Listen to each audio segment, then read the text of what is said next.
The PetroGazz Angels remain undefeated in the PVL Season 3 Reinforced Conference, while the Creamline Cool Smashers battle from a set down to clinch their second straight win. Now let's talk about the top performers from the weekend in the PVL.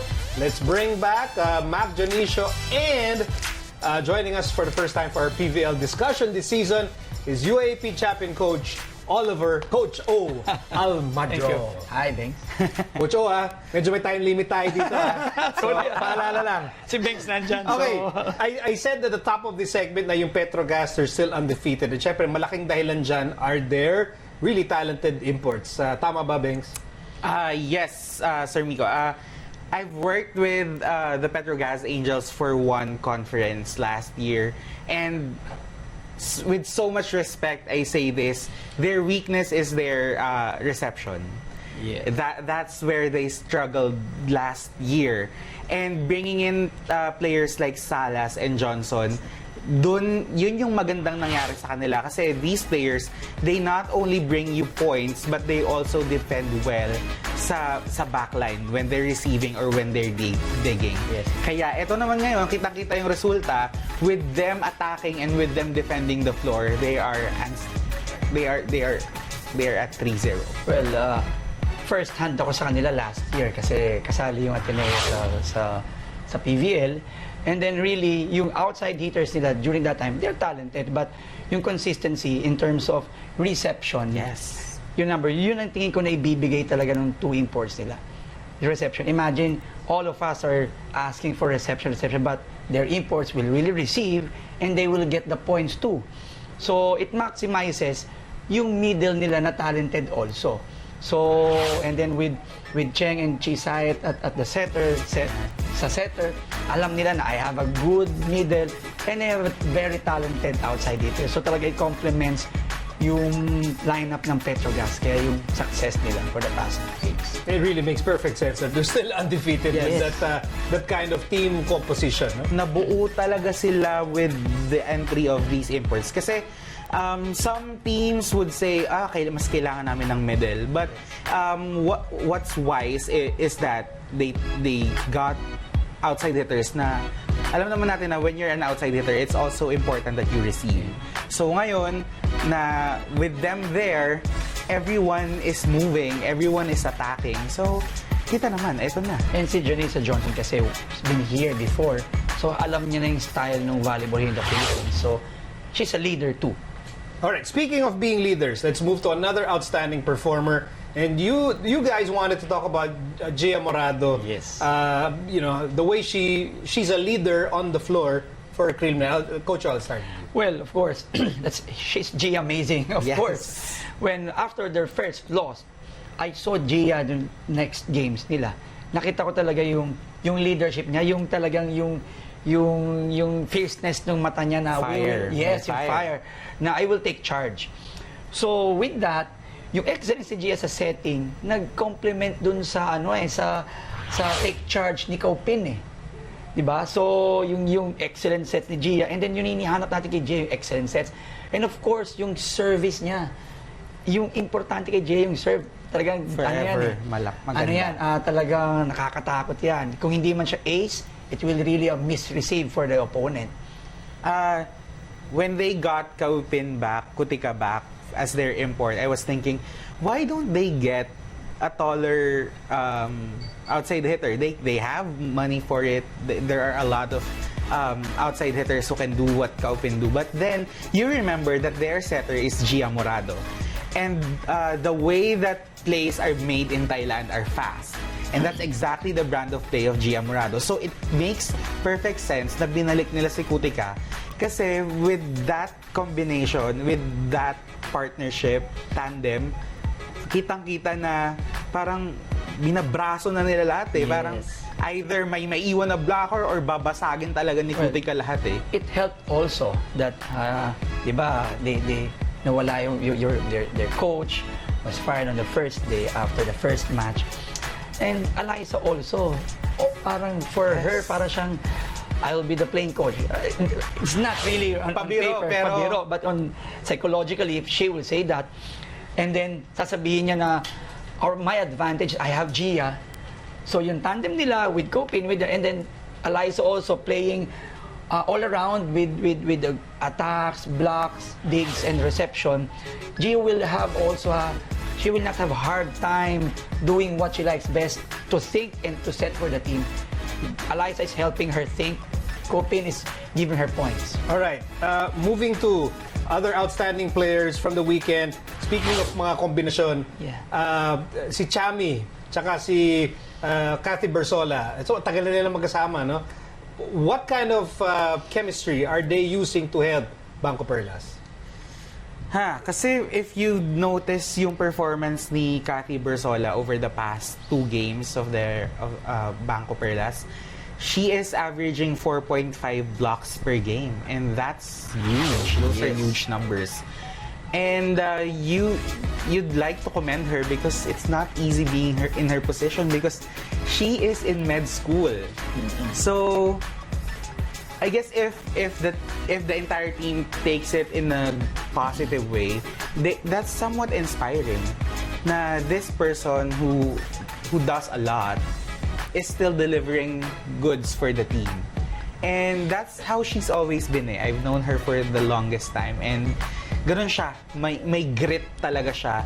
And nakausap ko siya na parang sabi niya, I just want a championship before she focuses on being in med school 100%. Well, I saw din si Bersola nung game na yun. Yung fire niya talaga na doon. And of course, yung tulong niya with points and blocks, doon siya kailangan. And then, yung win nila over Bali Pure, it really helps na Tiamson and Bersola is helping the imports and helping the team put up some points. And of course, with the defense and reception, during that time, okay yung reception ni Tiamson and the block of Bersola was there.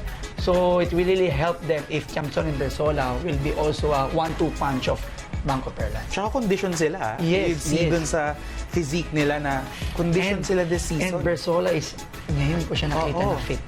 Nag-lose siya ng weight because of the training of their new coach, and you'd see naman sa galaw nila. Okay, let's wrap up this discussion with putting the spotlight on the Army imports things.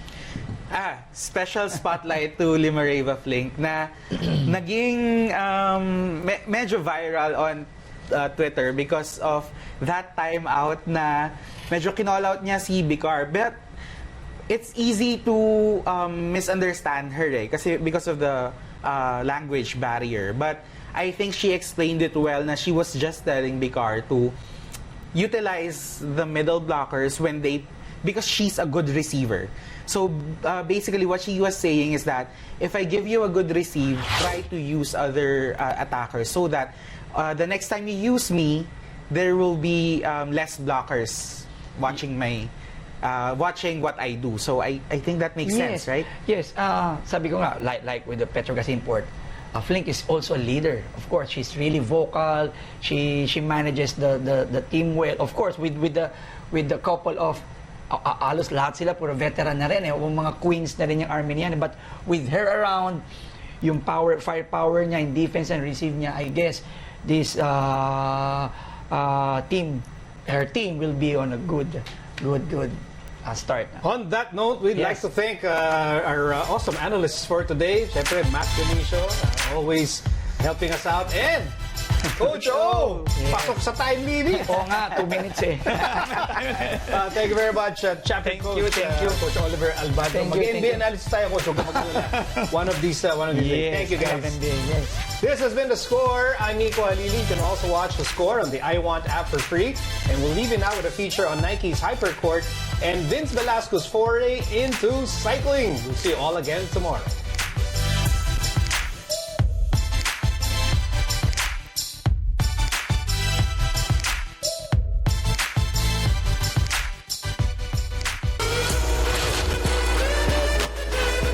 Tougher and stronger. That's the mantra our female ballers has to embody as our Nike Hypercourt sessions level up. After a few weeks of training the different fundamentals and skills of basketball through drills like shooting and dribbling, it's time for our ballers to put their training to the test. On an intense 3-on-3 tournament, Nike Hypercourt participants get to show off what they've got on court. For basketball enthusiast Mika Estrada, the Hypercourt sessions are very helpful in improving her fundamentals on the court. It helps a lot, especially with the girls. Kasi usually, for boys ang training na ino-offer ng mga ibang training camps. So with the Nike Hypercourt app, it helps the girls to improve their game more. Sobrang accessible niya. Hindi mo na kailangan makipag-schedule or i-fit yung schedule mo sa coach mo. And when Mika is not attending a session, she just visits the Maya Court and uses the Nike Hypercourt web app. The Nike Hypercourt web app is like your online coach. You can go hard in training with the exclusive training videos inspired by the top Nike athletes. So, yung Hypercourt app na yon, meron siya mga drills. So, dun sa mga drills na yon, nakakatulong siya sa aming mga athletes, ay mga mahilig mong basketball, gano'n. So, for example, meron kaming gustong gayahin na moves or shooting drills, ganyan. Yun, dun kami pupunta. Yung maganda doon na-apply namin mga teammates ko, so yun.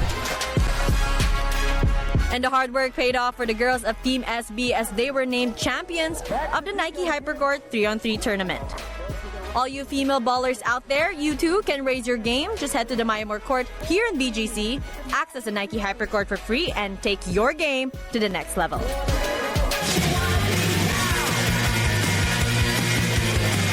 We head to Subic to witness the biggest cycling festival in the country, the ProRide Philippines 2019.